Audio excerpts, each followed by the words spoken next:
3장 16절서부터 우리 21절까지 3장 16절에서 21절까지 교독하시겠습니다.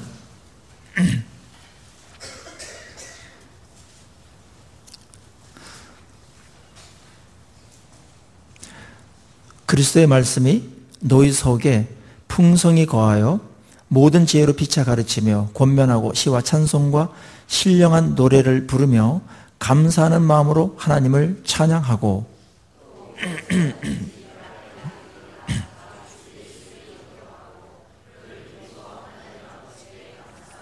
아내들아 남편에게 복종하라. 이는 주 안에서 마땅하니라. 자녀들아 모든 일에 부모에게 순종하라. 이는 주 안에서 기쁘게 하는 것이니라.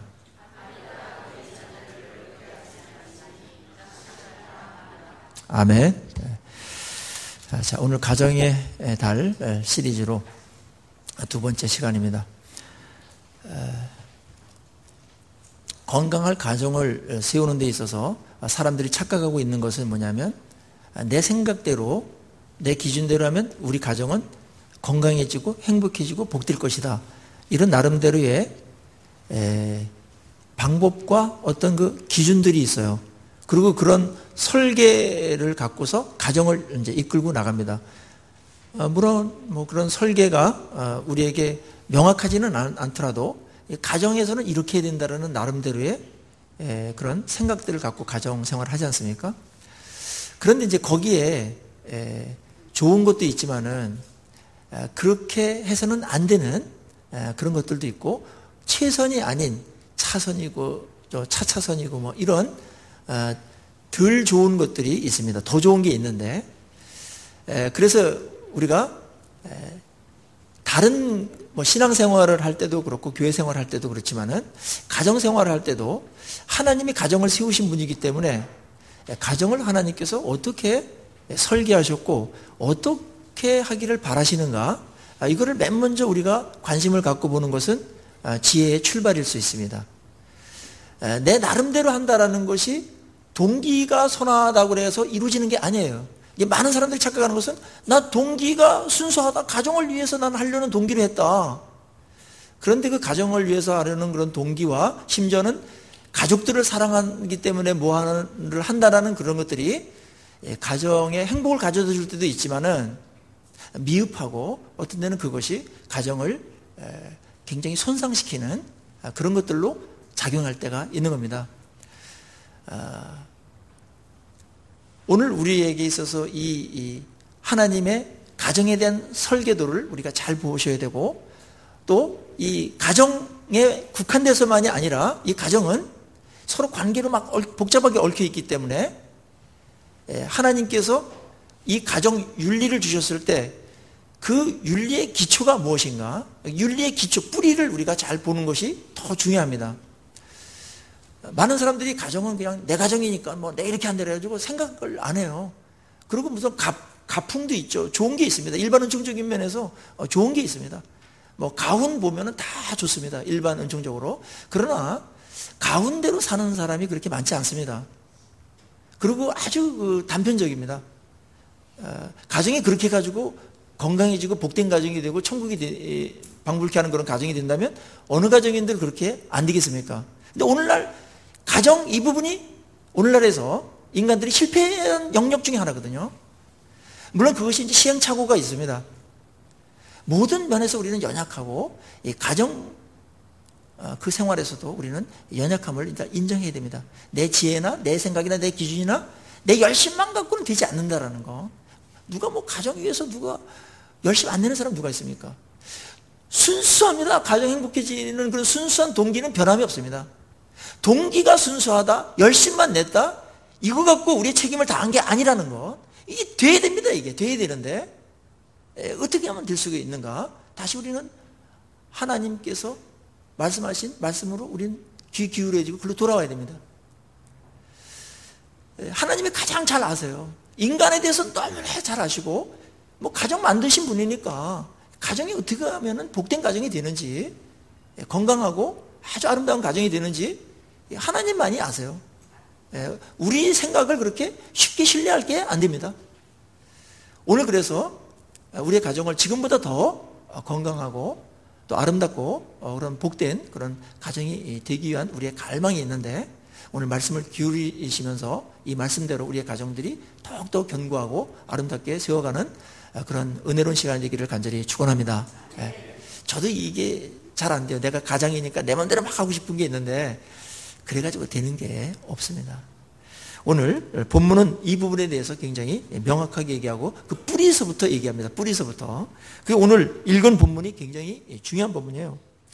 자, 오늘 16절을 보시면 윤리의 기초에 대해서 얘기합니다. 윤리의 기초. 16절 한번 같이 읽겠습니다. 시작. 그리스도의 말씀이 너희 속에 풍성히 거하여 모든 지혜로 피차 가르치며 권면하고 시와 찬송과 신령한 노래를 부르며 감사하는 마음으로 하나님을 찬양하고. 이게 있죠. 첫 번째입니다. 관계가 중요한데 이 관계를 우리가 어떻게 잘 아름답게 만들어갈 수 있을까? 하나님과의 관계, 가족들과의 관계, 성도들과의 관계. 관계는 삶의 질을 결정합니다. 관계에 의해서 축복이냐 축복이 아닌가가 결정됩니다. 성경은 그래서 관계의 책입니다. 관계의 책. 하나의 지침이나 하나의 율법적인 법조항이 아닙니다. 이 관계를 좋게 하기 위해서 만들어 놓은 조항들이 있어요. 근데 이게 관계랑 연결되지 않고 하나의 법으로만 간다든지 그러면 관계가 그거 갖고 또 깨지는 수가 있기 때문에 오늘 이 본문이 굉장히 중요해요. 하나님께서 오늘 골로새 교인들에게 너희들 말씀이 너희 속에 풍성히 거하도록 해라 이렇게 말합니다. 이것은 교회 생활만 말하는 게 아닙니다. 이거는 가정에서도 똑같이 적용되어야 되는 겁니다. 가정에서. 가정도 하나의 교회입니다. 그래서 그 아브라함, 이삭, 야곱, 요셉은 가정 생활을 했지만 그 가정이 교회였고, 그리고 그 가정이 뭐였습니까? 하나님의 나라였습니다. 하나님의 나라. 이게 분리되면 안 돼요. 언제는 교인이었다가, 언제는 그냥 가장이었다가, 언제는 또 교회 직분자였다가, 이게 아니고, 이건 통합돼서 가는 겁니다. 통합돼서. 그래서 여기서는 우리 인간의 삶의 그 원리, 그 뿌리를 먼저 얘기하는 거예요. 전제를 지금 얘기하는 거예요. 요게 된 상태에서 가정 윤리를 얘기해야만, 그래서 이제 뒷부분에 가정 윤리가 이제 18절서부터 나오는 거야. 아내, 남편, 그 다음에 자녀, 어버이들이 해야 될 윤리에 대해서 딱 나오는 겁니다. 아주 간단 명료해요. 요런 것을 근거로 해서 요 윤리가 나와야만 연결되어 있어만 이것이 이제 힘을 받고 생명력이 있게 되는 것입니다. 자, 우리 교회도 그렇고, 교회도 영적인 가족이니까 똑같아요. 교회 축소판이 가정이라고 생각하면 됩니다. 이 가정은 이 혈안하고 연결되어 있기 때문에 더 유리한 면이 있습니다. 그런데 더 불리한 면도 있어요. 교회에서는 막 그렇게 자기 자아를 막 드러내지 않지 않습니까? 타인의 이목 때문에 체면도 있고, 그런 걸 우리는 의식하거든요. 특별히 우리 한국 분들은 이런 부분에서 잘 이렇게 합니다. 그거 좋은 거예요. 근데 가정은 체면이라는 게 별로 그렇게 큰 장악력이 없습니다. 그냥 그 인간의 그런 감정이라든지 그냥 원래 인간의 그 인간성 자체가 그대로 이제 나타나기 때문에 그게 이제 가정에서 아주 복된 곳이기도 하면서 또 그런 면에서는 우리의 죄성이 유감없이 발휘될 수 있는 그런 장이 되기도 하기 때문에 이런 부분들이 우리에게 장점과 약점으로도 이제 작용하고 있는 것이 가정이라는 현장입니다. 그래서 하나님께서는 오늘 우리에게 본문을 통해서 이렇게 말하는 겁니다. 큰 원리입니다. 큰 원리. 모든 우리 삶의 원리. 하나님의 말씀이 너희에게, 너희 속에 풍성히 거하도록 해라. 이 원리입니다. 하나님의 말씀이 우리 가족 마음속에 풍성히 거하도록 해야 된다. 이 풍성이라는 말 굉장히 강조한 말이고요. 풍성은 어떤 양이나 어떤 그런 그 다스림의 어떤 그런 폭과 무게라면은 이 거한다라는 것은 언제 한번 이렇게 하고 일이 있을 때만 이렇게 하고 그런 정도가 아니라 늘 그 말씀이 그 안에 가정에 머물러 있어서 그 공동체에 머물러 있어서 그 말씀에 젖어서 그 말씀의 원리로다가 살아가야 된다 이겁니다. 큰 전제입니다. 그렇지 않으면 어떻게 됩니까? 내 그냥 주장대로 나오는 겁니다.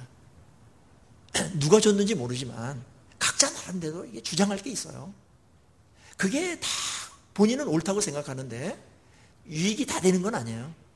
그래서 말씀이 풍성하게 내 마음에 거해서 말씀의 지배를 받아야 된다.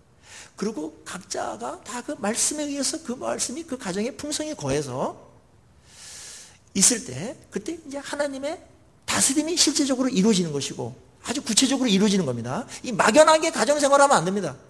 아주 구체적이고 아주 실제적이어야 돼요. 이 종교가 명분만 있지 이게 실제화되지 않으면은 그게 형식화되는 겁니다. 형식화.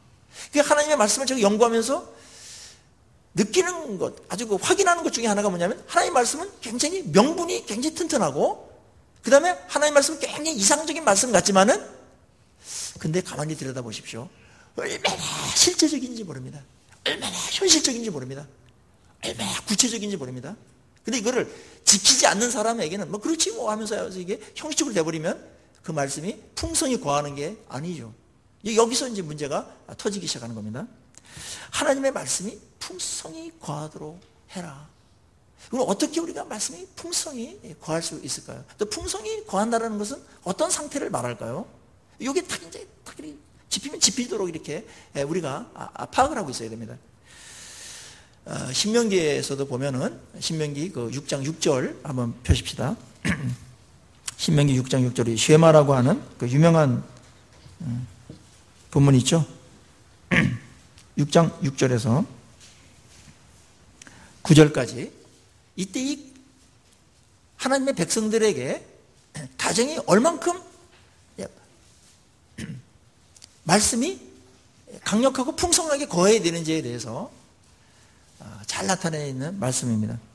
우리 신명기는 우리가 다 알다시피 광야에서 주어진 책인데 가나안 땅, 약속의 땅에 들어갔을 때 너희 가정들 이렇게 살아야 된다. 그래야 그 복이 계속 유지된다. 그렇게 아주 피를 토하듯이 모세를 통해서 하나님께서 말씀하신 거거든요. 자, 우리 6장 6절서부터 우리 다 아시는 말씀이지만 우리 가정의 달을 통해서 다시 한번 우리 쉐마를 한번 읽도록 하겠습니다. 그 유대인들은 이 쉐마를 하루에 3번 정도 읽고 그렇게 생활을 합니다. 6절서부터 9절까지 읽겠습니다. 시작. 오늘 내가 내게 명하는 이 말씀을 너는 마음에 새기고 네 자녀에게 부지런히 가르치며 집에 앉았을 때에든지 길을 갈 때에든지 누웠을 때에든지 일어날 때에든지 이 말씀을 강론할 것이며 너는 또 그것을 네 손목에 메어 기호를 삼으며 네 미간에 붙여 표로 삼고 또 네 집 문절수와 바깥문에 기록할지니라. 얼마나 말씀을 자녀들에게 열심히 부지런히 가르쳐야 되는지 나오죠. 굉장히 실제적입니다. 아주 구체적입니다. 그 실행 지침까지도 명확합니다. 물론 우리는 원리를 다 해가지고 우리 상황에 맞게끔 해야 되는 것은 있지만은 말씀이 얼마나 중요하면 이 정도까지 강조했겠습니까? 앉았을 때든지 길을 갈 때든지 누워있을 때든지 일어날 때든지 부지런히 자녀들에게 말씀을 강론해라. 오늘날의 가정이 무너지는 것은 벌써부터 이 기준이 다운되면서부터 시작되는 겁니다. 이 말씀을 굉장히 소홀하게 여겼거든요. 이스라엘 백성들도 여호수아 때까지는 이걸 잘 지켰지만 다음 세대는 말씀을 이렇게 안 가르쳤어요. 그래가지고 바로 사사기로 들어갑니다. 사사기로. 근데 오늘날 우리 안타까움은 뭡니까? 우리 이 시대까지는 그래도 말씀들은 몰라 하려고 했는데 이 다음 세대가 말씀에 대한 갈망이라든지 이런 것들이 점점 적어들면서 말씀이 전수가 안 되는 겁니다. 그러면 똑같습니다. 여호수아 시대가 얼마나 막 승승장구합니까? 최고의 막 그 부흥이고 축복이죠. 뭐 가는 곳마다 막 승리합니다. 풍성합니다. 그런데요, 그게 한 세대를 지나지 못해서 사사기라는 어두운 칠흑 같은 암흑기가 옵니다. 사사기 2장 보세요. 장로 때까지는, 장로 세대까지는 하나님을 알았지만 그 다음 세대는 하나님을 알지 못했더라. 이게 지금 우리나라하고 얼마나 일치하고 있는지 몰라요. 우리 청년부들도 그렇고 우리 부모님들도 그렇고, 이제 청년부들은 지금도 그렇지만 이제 가정을 가져야 되기 때문에 그렇고, 특별히 학생을 둔 또 둘 분들은 명심하셔야 됩니다. 영어 수학보다 말씀을 강조하지 않으면 그거는 균형을 벌써 잃은 겁니다. 무슨 뭐 영어 수학 태권도다 피아노다 뭐다 그거 하지 말라는 게 아니에요. 오늘 성경에서 이 정도 강조했으면 뭐 하는 신용이라도 해야 될 거 아닙니까? 뭐 하루 중에 10분도 투자를 안 한다면, 그리고 매일 한다는 얘기가 공부해라 매일 그 얘기만 하고, 우리 한국교회가 이제 글로 간 겁니다. 이 강남에는 너 고등학교 때까지는 학교 가지 말고 공부하고 좋은 대학교 간 다음에 그 다음에 신앙생활 해라. 이게 거의 그냥 묵시적으로 인정되고 있어요. 그러면서 아이들이 깨닫는 게 뭐겠습니까? 아, 신앙보다, 예배보다 공부가 더 중요하게 부모님은 여기시는구나. 그거는 우선순위에서 밀리는구나. 뭐 우리 부모님 뭐 교회에서는 뭐 신앙이 최고다 이렇게 말씀하시는데 실질적으로 뭐 결정하는 거 보니까 아니네 이러면서 부모님께 실망하는 겁니다. 다 압니다. 그때는 몰랐을지 모르겠지만 나중에 다 평가를 받는 겁니다. 이 평가할 이런 비판력이 생길 때 그때 우리 부모들은 위선자였다. 그냥 종교인이었지 진짜 하나님을 사랑하거나 말씀대로 정말 목숨을 걸고 막 순종하려고 했던 그런 말씀의 가치를 따라서 그렇게 살지 않았구나. 뭐 그렇게 평가를 받으면서 이 부모 관계가 또 어려워지는 겁니다. 그리고 부모의 말을 신앙적인 나중에 뭐 교회 가라 예배 드려야 된다 막 이렇게 나중에 이제 대학 좋은 데 가고 좋은 직장 잡은 다음에 얘기하면 이미 늦은 겁니다. 그런 노지는 그걸 설득할 수 없게끔 만드는 거잖아요. 이거 회개해야 됩니다. 우리 시대는 지금 다음 세대까지 사사기로 가지 않고 계속해서 여호수아 시대를 넘어서서 아주 더 부흥이 일어나는 세대로 가야 되는데 이거의 끈이 뭐냐면 말씀이거든요. 말씀 놓치면 끝나는 겁니다. 이 사탄은 자기든지 뭐 다른 거 괜찮은 거 막 바쁘게 만들어가지고 최고인 이 말씀을 등한히하게 여기는 것이죠. 이 거대한 유혹에 한국교회 전체가 지금 후달리고 있는 겁니다. 어디 뭐 영어 수학은 뭐 50만 원, 100만 원, 뭐 200만 원 막 이렇게 들여서 뭐 우리 교회야 뭐 그런 분들이 없는 걸로 제가 파악하고 있습니다만은 왜 성경 공부는 구획과외가 왜 없습니까? 그럼 저 같은 사람이 그냥 이렇게 막 가면 좋을 텐데 저는 물론 무료로 해줍니다. 그런데 우리 아이 좀 목사님 말씀을 가르쳐 주세요.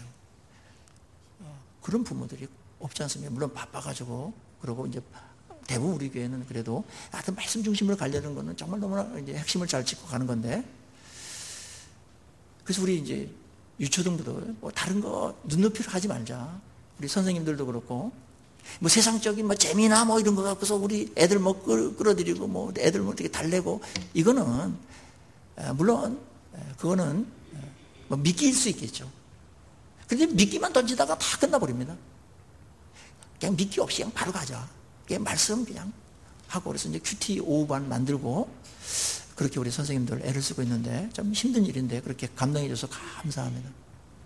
우리 토요반 우리 독서교실도 이제 말씀하고 연결시켜가지고 어떻게 하시려고 하고 너무 감사드리는데 여러분들이 많이 응원해 주시고 다음 세대에 우리 책임져야 됩니다.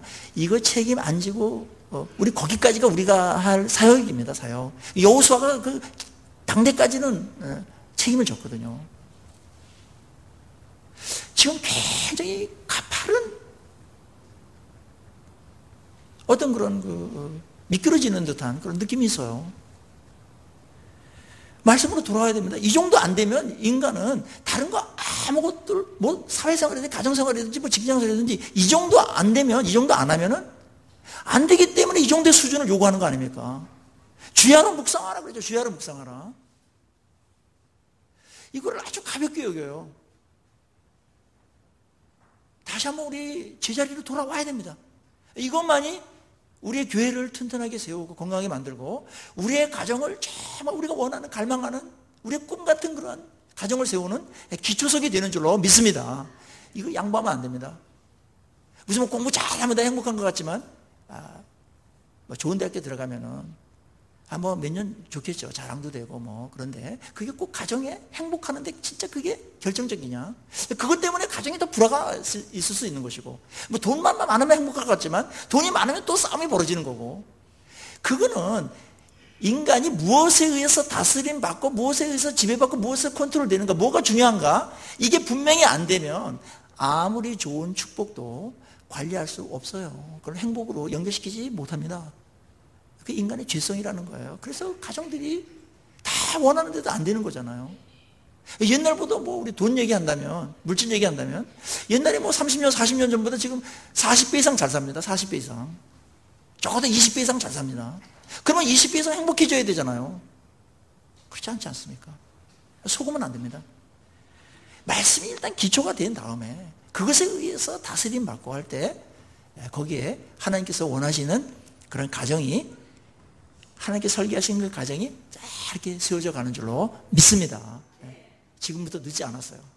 말씀 가르치고, 하여튼 많이 암송도 하고, 특별히 성경 큐티 꼭 해야 됩니다. 제가 큐티를 강조하는 것은 다른 이유가 아니에요. 주야로 묵상하라고 했기 때문에 단순하게 순종하자는 거예요. 한번 주야로 묵상하자고 계속 말씀하고 있지 않습니까? 시편 1편에서도 주야로 묵상하는 자가 복이 있다고 말한 거고, 다윗이 경험한 거예요. 다윗은 정말 맨 바닥에서 맨 꼭대기까지 인간이 경험할 수 있는 맨 밑바닥부터 맨 끝까지 다 경험한 사람이에요. 결론, 복 있는 사람은 율법을, 하나님의 말씀을 주야로 묵상하는 자다. 결론입니다. 결론. 그래서 맨 앞에 시편 150편 중에 맨 앞에 이 시편 1편이 서론인데 시편 전체의 결론을 지금 내놓고 있는 거예요. 여호수아 1장 8절에서도 하나님께서 너는 내 입에서 내 율법책을 떠나지 말게 하며 주야로 그것을 묵상하여 그걸 지켜라. 이게 이제 가나안 땅에 들어가는, 또 승리하는 딱 한 가지 조건이었습니다. 그러면 내 길이 평탄하게 될 것이고 내가 형통하리라, 그렇게 말씀하지 않았습니까? 이겁니다, 이거. 우리 한번 다시 한번 말씀의 비중을 우리가 생각하시고, 어려서부터 정말 이거 쉐마 이거 그대로 해야 됩니다. 이것만 되면 어떤 애 놓더라도 하나님께서 다 책임지고, 그 말씀 자체가 나오는 그런 지혜도 있지만 하나님의 순종할 때 그 주어지는 그 언약의 축복이 어마어마한 것이거든요. 이거를 안 받고 뭐 다른 거 갖고 뭐 자기들이 만든다는 건 참, 이거는 뭐 산수를 배운 겁니까? 안 배운 겁니까? 산수를, 영적인 산수를 막 2학년만 하더라도 이거는 나오는 건데, 이게 이제 다 세상적인 그런 막 세파의 그냥 그 분위기에 막 휩쓸려 가지고 이거 놓쳐버린 겁니다. 세상은 그거밖에 없어요. 뭐 말씀이 없으니까, 하나님도 없으니까 세상은 그렇게 갈 수밖에 없어요. 근데 우리는 전능자가 오면서 우리의 보호자가 되시면서, 축복이 근원이 우리에게 오시면서 우리 사랑하시고 인도하시는 그분이 딱 되면서 우리는 삶의 방식이 바뀌는 겁니다. 이게 있는데 삶의 방식이 옛날 세상적으로 똑같이 간다? 그거는 이상한 거 아닙니까? 오늘 그래서 우리 3장 16절에서 말씀이 너희 속에 아주 풍성히 거하도록 그렇게 해야 된다. 이거는 어른들에게만 얘기하는 것이 아닙니다. 자녀들에게도 그렇게 해야 됩니다. 자녀들에게도. 네.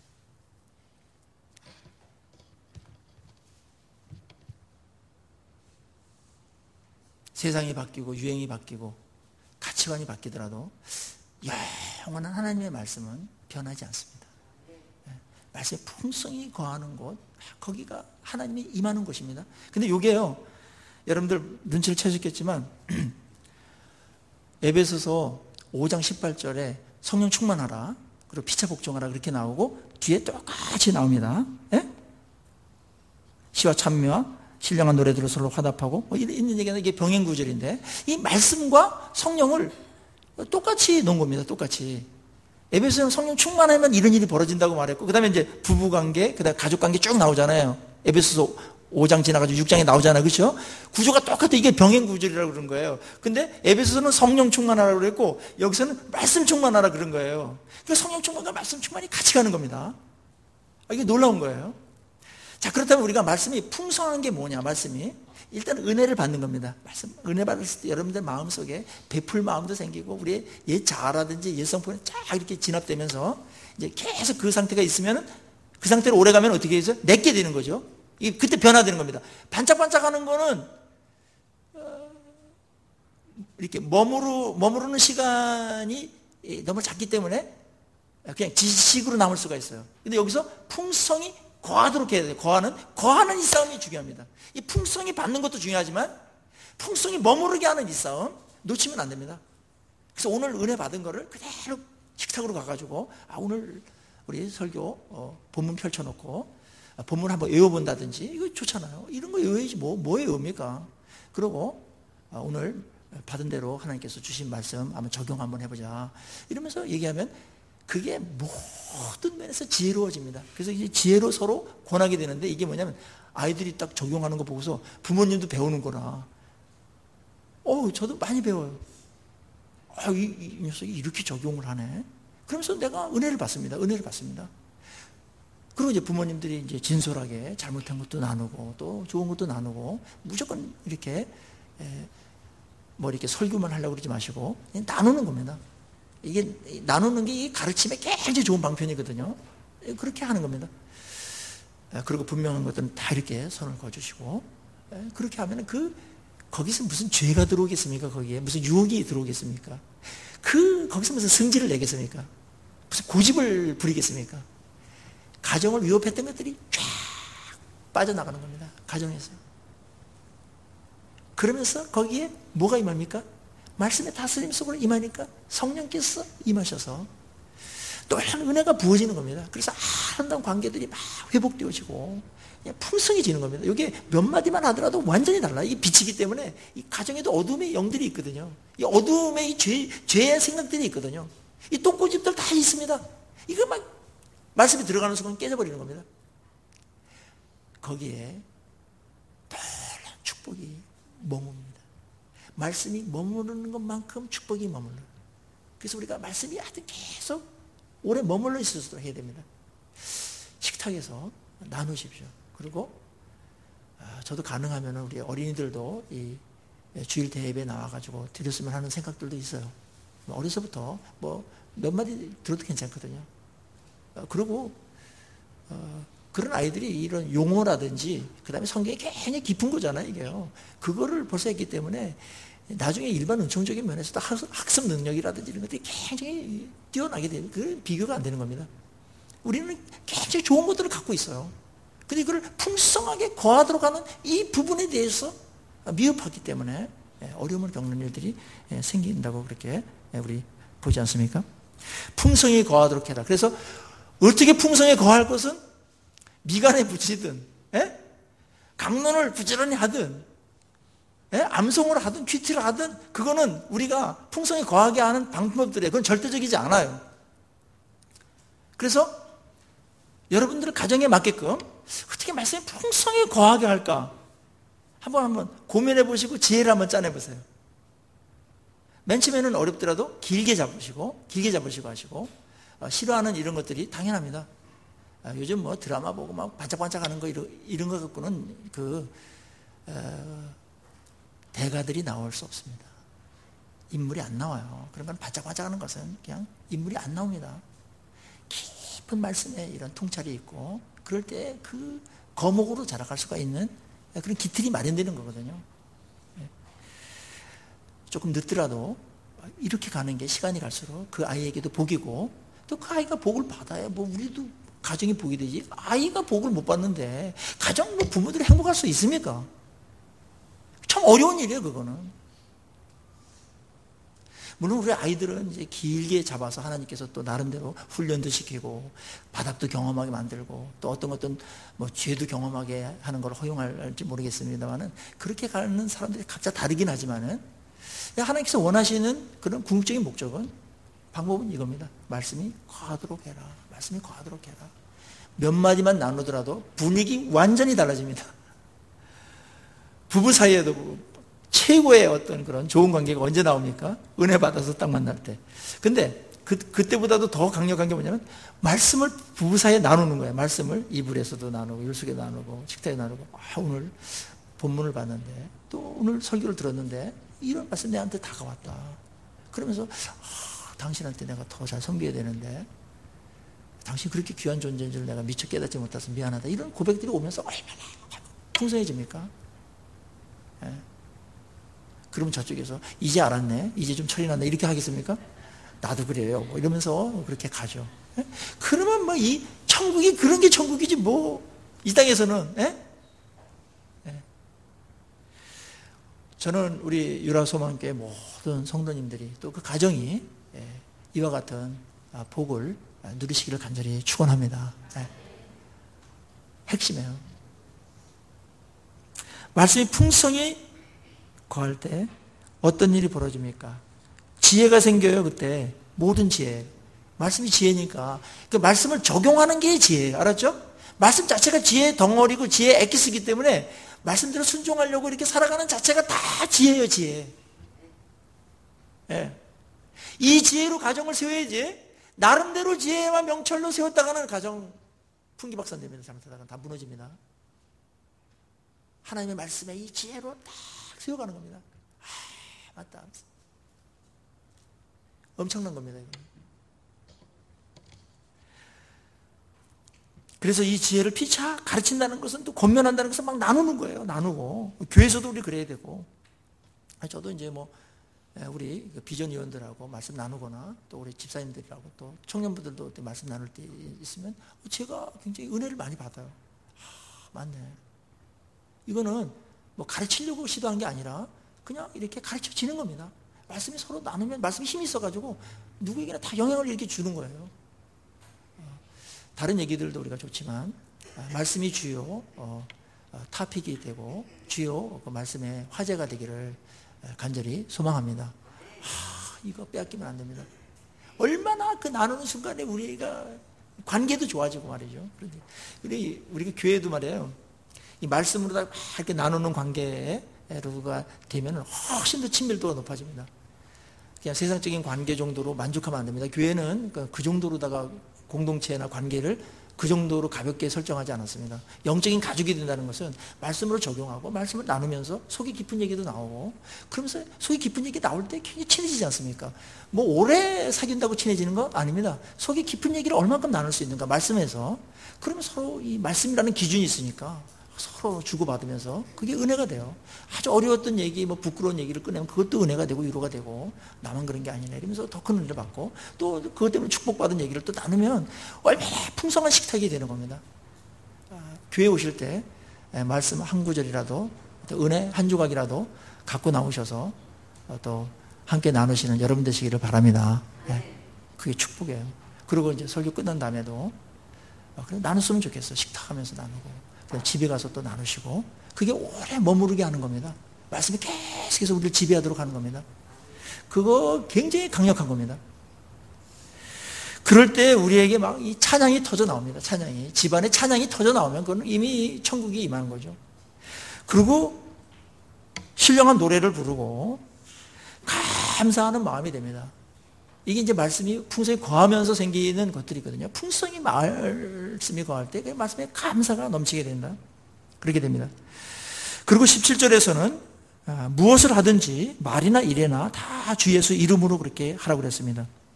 그래서 그를 힘입어서 하나님 아버지께 감사하라. 그렇게 말씀하고 있습니다. 무엇을 하든지 말에나 일에나 예수의 이름으로 해라. 예수의 이름으로 하라는 것은 뭡니까? 이거 큰 원리입니다. 말씀과 그다음에 예수의 이름으로 한다는 건 뭡니까? 예수의 이름으로 기도하죠? 몇 가지 굉장히 중요한 의미가 있어요. 신학적으로도 그렇고. 이겁니다. 어느 학생이 교무실에 이제 담임 선생님이 가서 분필 3통 가져와. 그래서 그 학생이 이제 가서 교무실에 또 여기서 이제 가서 분필을 갔는데 저쪽 교장 선생님이 왜 가져가? 너 뭐야? 그랬더니 우리 담임 선생님이 가져오래요. 담임 선생님의 이름으로 가져가는 거죠. 그럼 그래 가져가. 그래야 되는데 그냥 가져가려고요. 그러다가 야단 맞죠. 이제 이겁니다. 예수님께서 허락한 게 있거든요. 예수님께서 허락한 거 그렇게 살라는 거예요. 예수님의 그 뜻이 있어요. 성경에 뜻인데 그대로 살아가는 겁니다. 그 힘이 있는 거예요. 그 하나님께서 그걸 허락하는 겁니다. 예수님의 마음으로 하라는 겁니다. 예수님의 마음. 뭐 이렇게 가족을 대할 때도 예수님이라면 어떻게 우리 가족들을 대하겠나? 앞에 예수님의 마음이 나왔어요. 이미 불쌍히 여기야 된다 그랬죠? 한 주 동안 불쌍히 여기셨어요? 네. 가족들 다 알고 보면 불쌍하다고 그랬죠? 불쌍하지 않은 인생은 없습니다. 다 불쌍합니다. 저도 집안에 큰 일이 있었는데 다 불쌍하더라고요. 그래서 제가 이제 조카들이라고 다른 어떻게든지 위로를 해야 되겠다. 위로를. 불쌍히 여기는 겁니다. 그때 거기에 위로가 있고 은혜가 임하거든요. 주님이라면 어떻게 하겠는가? 주님의 마음을 갖고 하라는 겁니다. 그리고 여기에 예수님의 이름으로 하라는 것은 주님께서 주시는 능력과 권세도 그거를 예수님의 이름으로 할 때, 예수님께서 허용한 일을 예수님의 이름으로 할 때 그때 그 능력과 약속이 나타나는 겁니다. 그래서 예수의 이름으로 명하노니 이런 것들이 있지 않았습니까? 그 굉장한 영향력이 있었던 것이죠. 이 가정에도 그런 역사들이 일어나도록 하라는 겁니다. 이 어둠을 이겨내고 죄를 이겨내고 문제를 해결하고 계속해서 사탄은 교회와 가정을 공격하는 겁니다. 이 공동체만 파괴하면 너무 쉽기 때문에 이 싸움의 이 영적인 상황을 우리가 알아야 됩니다. 가정은 그냥 거저 지켜지지 않습니다, 여러분. 많은 애씀과 싸움이 있어야 돼요. 교회도 마찬가지예요. 그 싸움이 있어야 됩니다. 예수의 이름으로 엄청난 권세입니다. 그분의 권세라면 누구도 거역할 수가 없는 거예요. 그걸 예수의 이름으로 우리 하는 겁니다. 예수의 이름으로 기도하십시오. 우리 가정을 위해서 기도하고 예수님께서 기도하라고 허락했잖아요. 그러니까 예수의 이름으로 기도하는 겁니다. 주님 기도하라고 그러셨죠. 저는 비록 하나님께 뭘 요구할 만한 그런 잘한 것도 없고 그렇게 의로운 삶도 살지 못하지만 저는 예수님께서 하라고 하신 대로 제가 예수의 이름으로 시킨 대로 제가 하고 또 시킨 대로 제가 기도할 뿐입니다. 그럴 때 주님께서 그걸 너무너무 기쁘게 받으시는 겁니다. 예수의 이름으로 할 때 예수의 이름은 능력이 있는 줄로 믿습니다. 그래서 그 능력이 흘러가야 돼요. 건강한 능력이 흘러가고. 그래서 요즘은 가정 하나 제대로 세우면 말입니다. 많은 사람에게 빛이 됩니다. 그리고 영적인 파장이 일어납니다. 파장이. 한 가정이 제대로 쓰면 얼마나 큰일 할 수 있는지 몰라요. 오늘 여기에서 하나님께서 이 말씀을 하신 다음에 그를 힘입어서 하나님 아버지께 감사하라 그렇게 말하고 있습니다. 16절에도 감사가 나오고 17절에도 감사가 나오고 그 앞에 15절에도 감사하는 자가 되라 그렇게 말합니다. 자, 이렇게 말씀과 예수의 이름을 할 때 어떤 일들이 벌어지게 되고 그 자체가 우리가 영적으로 아주 강해지기 때문에 세상품이 아주 강해지기 때문에 마음속에 감정이나 이런 부분에 있지 않습니까? 이 감사가 막 생겨나게 됩니다. 이게 성령 충만할 때 일어나는 건데 말씀 충만할 때 반드시 감사의 영성이 생기게 돼 있어요. 그래서 여기에 딱 감사가 다 세 구절에 다 들어가요. 굉장히 중요한 원리인데 거기 세 개가 감사가 들어가는데 감사로 해라 이렇게 하는 건 알지만은 감사가 뭐 일어나야 하지. 그런데 말씀으로 하고 성령으로 하고 그 다음에 예수의 이름으로 어떤 일이 예수님과 관계 속에서 어떤 일 할 때 마음속에 감사가 일어납니다. 이거는 감사는 최상의 관계를 만들어주는 겁니다. 최상의 관계를 만들어주는 게 감사입니다. 축복이 오래도록 머무르게 하는 게 감사입니다. 하나님께서 주신 것이 부패되지 않고 아주 아름답게 신선하게 유지시키는 게 감사입니다. 그래서 우리가 관계 속에서 감사만 서로 할 수 있다면 가족 사이에 우리 서로 감사하고 부모님, 자녀들한테 너희들이 잘 커줘서 감사하다. 있는 것만으로 감사하다. 이렇게 해서 감사하다. 그것만 있으면 관계 좋아지거든요. 그리고 이제 부모님들은 저를 이렇게 키워주셔서 감사합니다. 저를 버리지 않고 이렇게 하여튼 살려주시고 새끼 먹여주시고 그래서 이렇게 잘 키워주셔서 감사해요. 얼마나 아름다워요. 이게 나온다는 겁니다. 이게. 근데 이게 앞에 부분에 이게 안 되면 감사가 안 나와요. 그렇게 감사거리가 엄청나게 많은데도 안 나와요. 하나도 안 보여요. 불평거리만 보여요. 원망거리만 보여요. 그러면 그게 지옥 비슷하게 돼가는 거 아닙니까? 이 감사는 우리가 굉장히 이거는 아주 중요한 우리 삶의 관계에 있어서 삶의 질을 결정하는 아주 중요한 요소입니다. 근데 이게 말씀이 풍성하게 거할 때 감사가 나오게 되고, 예수 이름으로 말도 예수 이름으로 하고, 그다음에 일을 할 때도 예수님의 마음으로 그렇게 했을 때 그때 막 우리 마음속에 감사가 터져 나온다는 거죠. 하나님께 감사가 나오고, 그래서 또 가족들한테 이제 감사가 주어지는 겁니다. 이 정도 되면은 우리 가정은 굉장히 화목하고 건강한 그런 가정이라고 볼 수가 있습니다. 우리들의 가정 무엇으로 어떻게 세워가야 되겠습니까? 하나님의 말씀으로 풍성히 하나님의 말씀에 거함으로 말씀에 의해서 다스림을 받는 우리 가정 되시기를 간절히 축원합니다. 그리고 예수님의 마음으로 또 예수님께서 뜻하신 대로 또 예수님과 함께 가정을 세워나가기를 축원합니다. 그럴 때 우리도 모르게 불평이 싹 언는가 사라지고 감사가 나오면서 서로 막 감사가 나오는 거예요. 이게 이제 삶의 질을 결정하는 거 아닙니까? 감사가 풍성해집니다. 말씀이 풍성해질 때 감사가 풍성해집니다. 성령이 충만할 때 그때 감사가 풍성해집니다. 부모가 언제 가장 행복합니까? 자녀들이 부모님의 그런 수고와 애씀을 알고 감사할 때이지 않습니까? 그 말 한마디는 엄청난 겁니다. 그게 공경하는 겁니다. 그게 부모를 높이는 겁니다. 오늘 20절 한번 읽겠습니다. 20절 시작. 자녀들아 모든 일에 부모에게 순종하라. 이는 주 안에서 기쁘게 하는 것이니라. 부모님 순종하는 거, 이게 말씀이 풍성히 거할 때 나오는 겁니다. 부모에게도 순종을 못해요. 우리는 그 정도밖에는 실력이 없어요. 부모님께도 감사를 못한다니 그럼 누구한테 감사를 합니까? 부모에게도 감사 못한다면 누구한테 감사를 하겠습니까? 얼마나 인간이 타락했습니까? 얼마나 자기중심적입니까? 부모님에게도 감사를 못하니. 그래서 하나님이 알았어요. 인간이 이럴 걸 알았어요. 그래서 부모님을 공경해라.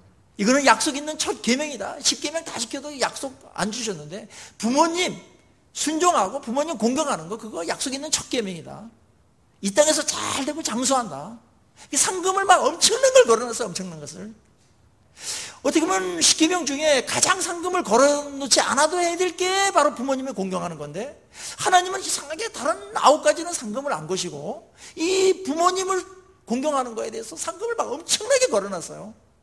장수한다. 그리고 막 범사에 이 땅에서 잘 된다. 그럼 이건 완전 종합 선물이거든요. 종합 선물 세트를 다 걸어놓고 한 겁니다. 인생 책임지겠다는 거잖아요. 이게 말씀이 아니고 예수로 살아가지 못하면 이게 안 보이는 겁니다. 부모님을 공경하는 것은, 이 축복을 받는 것은 시한부적입니다. 딱 정해져 있어요. 어떤 사람은 길게, 어떤 사람은 짧게 있는데 딱 그 기간밖에는 할 수가 없습니다. 그 기간밖에는 이 축복을 받을 기회가 없어요. 우리는 이제 교회에서 이제 어른들을 섬기면서 이제 간접적인 어떤 축복을 우리가 받아야 되는데, 하나님께서 이거 분명히 이 부모도 버릴 거다. 이게 부모 버리고 지 자식만 알고 부모들 막 이렇게 막 함부로 대하고 그럴 거다. 그거 다 하셨어요. 그래서 상금을 딱 걸어놓고 하는 겁니다. 하나님은 얼마나 실제적입니까? 여러분, 실제적입니까? 저는 전도가 안 되는 이 시대에 교회만 나가면 다 효자가 되더라. 불효자든 뭐든 사람이 되고 효자가 되더라. 이 사람이 된다는 건 옛날에 이제 효자가 되는 거였거든요. 이것만 하나만 된다면 막 자녀들 다 보낼 것 같은데요. 여러분 어떻게 생각하세요? 효도하는 것은 마땅한 겁니다. 그런데 상금을 막 엄청나게 마땅한 걸 했는데 걸어놨습니다. 다시 한번 우리의 부모들을 생각하시고 기회 있을 때 공경하고 효도함으로 정말 이런 축복 놓치지 마시고, 인륜 중에 가장 이